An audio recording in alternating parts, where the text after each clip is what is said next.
بیٹے دروازہ ٹھیک سے بند کر لیا نا؟ ڈاکٹر نصیر نے صغیر سے پوچھا۔ جی ابو، صغیر نے مختصر سا جواب دیا۔ بیٹے کل بھی آپ نے یہی کہا تھا، لیکن جب میں نے دیکھا تو دروازہ کھلا تھا، صغیر کی امی نے فکر مندی سے کہا۔ امی آپ فکر نہ کریں، میں نے دروازہ بند کر لیا ہے، صغیر نے پراعتماد لہجے میں جواب دیا، اور ڈاکٹر نصیر نے مطمئن ہو کر کار کی رفتار بڑھا دی۔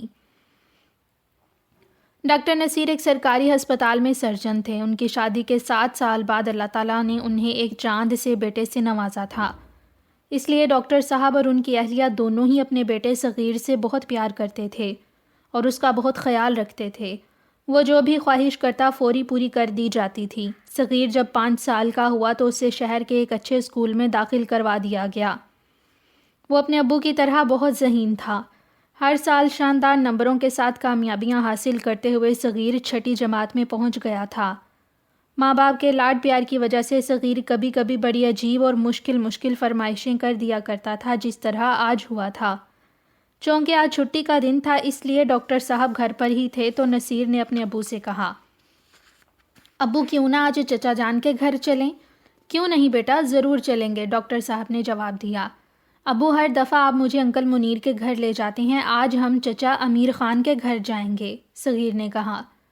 دیکھیں بیٹا، آپ کے چچا امیر خان ایک دور دراز پہاڑی علاقے میں رہتے ہیں، وہاں جانا بہت مشکل ہے۔ آج ہم انکل منیر کے گھر چلتے ہیں، پھر چھٹیوں میں آپ کے چچا امیر خان کے ہاں چلیں۔ ڈاکٹر نصیر نے پریشان ہوتے ہوئے کہا، کیونکہ انہیں اپنے بھائی امیر خان کے پاس جانے کے لیے ایک انتہائی دشوار گزار راستے سے سفر طے کرنا پڑتا۔ دوسرا، انہیں صرف 1 دن کی چھٹی تھی، جبکہ وہاں جانے کے لیے ہی صرف 1 دن درکار تھا۔ نہیں ابو، میں نے جانا ہے تو چچا امیر خان کے ہاں جانا ہے، ورنہ میں کہیں نہیں جاؤں گا، صغیر نے ضد کرتے ہوئے کہا۔ ڈاکٹر صاحب اور ان کی اہلیہ نے صغیر کو منانے کی بہت کوشش کی، لیکن وہ کسی طرح نہ مانا، اور بالآخر ڈاکٹر صاحب کو اسے لے کر اپنے بھائی امیر خان کی طرف روانہ ہونا پڑا تھا۔ ڈاکٹر صاحب کار چلا رہے تھے، ان کی اہلیہ ان کے ساتھ اگلی نشست پر بیٹھی ہوئی تھیں، جبکہ صغیر پچھلی نشست پر بیٹھا ہوا تھا۔ جیسے ہی کار دشوار گزار پہاڑی علاقے میں داخل ہوئی، ڈاکٹر صاحب نے کار کی رفتار بہت کم کر دی تھی، کیونکہ انہیں پہاڑی علاقے میں کار چلانے کا کوئی خاص تجربہ نہیں تھا۔ انتہائی محتاط ڈرائیونگ کے باوجود بھی جب تنگ سی سڑک پر سامنے سے کوئی گاڑی آ جاتی تو بڑی مشکل پیش آتی تھی۔ ایک جگہ پر جہاں ان کی کار بلندی سے نیچے اتر رہی تھی تو اس کی رفتار کافی تیز ہو گئی تھی، اور سامنے انہیں ایک تنگ سا موڑ مڑنا تھا۔ ڈاکٹر صاحب نے کار پر قابو پا لیا اور تیز رفتاری کے ساتھ موڑ کاٹنے لگے۔ بدقسمتی سے سامنے سے ایک تیز رفتار ٹرک آ رہا تھا۔ ڈاکٹر صاحب نے کار کو بچانے کی بہت کوشش کی، لیکن کار ایک خوفناک دھماکے کے ساتھ ٹرک سے ٹکرائی اور پھر الٹتی ہوئی کئی 100 فٹ گہری کھائی میں جا گری۔ لیکن اللہ تعالیٰ جسے بچانا چاہے اسے کون نقصان پہنچا سکتا ہے؟ جس خوفناک حادثے میں ڈاکٹر نصیر اور ان کی اہلیہ پلک جھپکتے میں زندگی سے ہاتھ دھو بیٹھے تھے، اسی حادثے میں ان کا بیٹا صغیر نہ صرف زندہ بچ گیا تھا، بلکہ اسے خراش تک نہ آئی تھی۔ دراصل صغیر نے تو اپنی طرف سے تو کار کا دروازہ اچھی طرح سے بند کر لیا تھا، لیکن دروازہ کھلا رہ گیا تھا۔ جب کار ٹرک سے ٹکرائی تو اس کا پچھلا دروازہ جھٹکے سے کھل گیا، اور جیسے ہی کار الٹی ہوئی صغیر سڑک پر گر پڑا اور کار لڑکتی ہوئی کھائی میں جا گری تھی۔ اس حادثے کے بعد صغیر پر تو جیسے سکتہ طاری ہو گیا تھا۔ وہ حیرت کا بت بنا کھڑا تھا۔ اس کی آنکھوں کے سامنے چند لمحوں میں ہی اس کے امی اور ابو اس سے بہت دور چلے گئے تھے۔ وہ سوچ رہا تھا کہ اگر وہ ضد نہ کرتا تو شاید ایسا نہ ہوتا، لیکن اسے اپنی ضد کی بہت کڑی سزا مل گئی تھی۔ بھری دنیا میں وہ تنہا رہ گیا تھا۔ بے اختیار اس کی آنکھوں سے آنسو بہنے لگے اور وہ پھوٹ پھوٹ کر رونے لگا۔ اس نے سوچا کہ وہ اب اس دنیا میں رہ کر کیا کرے گا، اسے بھی اپنے ابو اور امی کے پاس چلے جانا چاہیے۔ یہ سوچ کر وہ نیچے کھائی میں کودنے ہی والا تھا کہ ایک کار وہاں آ کر رکی اور کار والے نے جلدی سے نیچے اتر کر صغیر کو پکڑ لیا۔ صغیر یہ دیکھ کر زور زور سے چلانے لگا، مجھے چھوڑ دو، میں اپنے ابو اور امی کے پاس جاؤں گا، مجھے چھوڑ دو۔ اتفاق سے کار والا آدمی ڈاکٹر نصیر کو جانتا تھا اور صغیر کو بھی پہچانتا تھا۔ انہوں نے صغیر کو کار میں بٹھایا اور ٹرک کی طرف گئے، لیکن ٹرک کا ڈرائیور فرار ہو چکا تھا۔ انہوں نے نیچے کھائی میں دیکھا تو بہت نیچے انہیں کار ایک چھوٹے سے نقطے کی طرح نظر آ رہی تھی۔ کار والے نے اپنے سفر کا ارادہ ملتوی کر دیا اور صغیر کو لے کر شہر آ گیا۔ سب سے پہلے انہوں نے اس حادثے کی اطلاع پولیس کو دی، پھر صغیر کو اس کے چچا منیر کے گھر پہنچا دیا۔ صغیر کا ذہن اس خونی اور خوفناک حادثے کی وجہ سے بری طرح سے متاثر ہوا تھا۔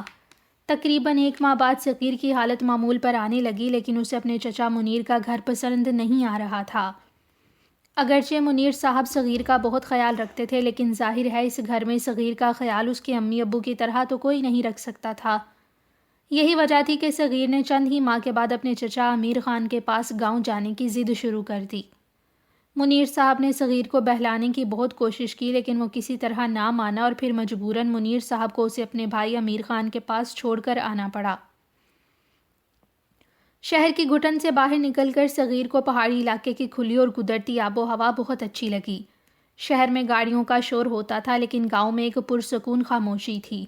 شہر میں گرد آلود ہوا، گنجان آباد مکانات اور عمارتیں تھیں، جبکہ گاؤں میں آلودگی کا نشان تک نہ تھا۔ گرمیوں کے موسم میں ٹھنڈی ہوا اسے بہت بھلی لگتی تھی اور چاروں طرف پھیلے ہوئے پہاڑ سبزے سے ڈھکے ہوئے تھے۔ سبزے میں گھرے ہوئے جھونپڑے نما گھر، ادھر ادھر گھومتے ہوئے مویشی اور درختوں پر گاتے ہوئے پرندے اسے بہت اچھے لگتے تھے۔ شہر میں اسے روزانہ ڈبل روٹی، انڈے، دودھ اور نہ جانے کیا کیا کھانے کو ملا کرتا تھا، لیکن گاؤں میں اسے جب خالص دودھ، مکھن، دیسی انڈے اور تازہ پھل اور سبزیاں کھانے کو ملیں تو اسے زندگی میں پہلی بار کھانے کا مزہ آیا، ورنہ شہر میں تو وہ اپنے امی ابو کے مجبور کرنے پر کھایا کرتا تھا۔ چچا امیر خان، اس کی چچی جان اور اس کے چچا زاد بھائی اور بہنیں بھی اس کے ساتھ بہت محبت سے پیش آتے تھے۔ گاؤں کے بچے اور بڑے سب سادہ لیکن خوش اخلاق اور پیار کرنے والے تھے۔ صغیر کو یہ سب کچھ بہت پسند آیا اور وہ اپنے چچا کے پاس گاؤں میں بڑے آرام سے رہنے لگا۔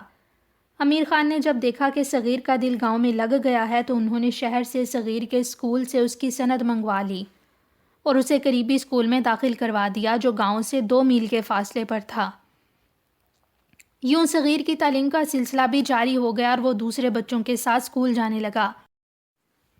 اس طرح صغیر کی ایک نئی زندگی کا آغاز ہو گیا۔ شروع میں تو صغیر کو گاؤں کی زندگی کی ہر چیز پسند آئی، لیکن جب وہ مستقل طور پر وہاں رہنے لگا تو اسے احساس ہوا کہ گاؤں کی زندگی کتنی مشکل اور سخت ہے۔ پہلے تو اس کی حیثیت ایک مہمان کی تھی، لیکن اب وہ گھر کا ایک فرد بن گیا تھا۔ اب اسے بھی گھر کے دوسرے افراد کی طرح کام کرنا پڑتے تھے۔ پہلے تو وہ صبح اپنی مرضی سے اٹھا کرتا تھا، لیکن اب اسے فجر کی اذان کے ساتھ ہی جگا دیا جاتا تھا۔ خالص دودھ، مکھن اسے اچھے لگتے تھے، تازہ پھول بھی اسے پسند تھے، لیکن پھلوں سبزیوں کی دیکھ بھال اور مویشیوں کو سنبھالنا، انہیں چرانے لے کر جانا اور واپس لانا اسے بہت مشکل محسوس ہونے لگا۔ پہلے تو اسے سرسبز پہاڑوں اور وادیوں میں سے گزر کر اسکول جانا پسند آیا، لیکن جب روز جانا پڑا تو اسے تھکن کا احساس ہونے لگتا تھا۔ جب گرمیوں کا خوشگوار موسم ختم ہوا اور سردی کا موسم شروع ہوا تو اسے منجمد کر دینے والی برفانی ہواؤں میں پہاڑوں پر مویشیوں کے پیچھے بھاگتے دوڑتے شہر کے گرم کمرے، گرم گرم کمبل یاد آنے لگے۔ اسے گاؤں کی سب چیزیں بہت پسند تھیں، لیکن ان سنگلاخ پہاڑوں پر سخت اور مشکل زندگی گزارنا اس کے مزاج کے مطابق نہیں تھا۔ ناز و نعم میں پلا ہوا اپنے ماں باپ کا لاڈلا بیٹا صغیر چاہتے ہوئے بھی خود کو ان سخت حالات کے مطابق ڈھالنے میں ناکام رہا تھا۔ امیر خان بھی صغیر کے ان بدلتے ہوئے احساسات اور خیالات سے بے خبر نہیں تھے۔ پھر بھی وہ چاہ رہے تھے کہ صغیر ان کے پاس رہے، لیکن ان کی یہ خواہش پوری ہوتی نظر نہیں آ رہی تھی۔ ایک دن وہ پہاڑی پر بیٹھے سورج کے غروب ہونے کے حسین منظر کو دیکھ رہے تھے کہ صغیر خاموشی سے ان کے پاس آیا اور بڑے احترام سے بولا، چچا جان، اگر میں ایک بات کہوں تو آپ انکار تو نہیں کریں گے؟ نہیں بیٹے، کہو، کیا کہنا چاہتے ہو؟ امیر خان نے صغیر کا مطلب سمجھتے ہوئے کہا۔ چچا جان، میں شہر واپس جانا چاہتا ہوں، صغیر نے فیصلہ سناتے ہوئے کہا۔ بیٹا، میری طرف سے یا میرے گھر والوں کی طرف سے آپ کو کوئی دکھ یا تکلیف تو نہیں پہنچی جو آپ ہمیں چھوڑ کر جانا چاہتے ہیں؟ امیر خان نے پوچھا۔ نہیں چچا جان، آپ سب تو بہت اچھی ہیں، یہ گاؤں بھی مجھے بہت اچھا لگتا ہے، میں یہاں رہنا بھی چاہتا ہوں، لیکن یہاں کی زندگی کی مشکلات اور سختیاں میں برداشت نہیں کر سکتا، صغیر نے اپنی مشکل بتائی۔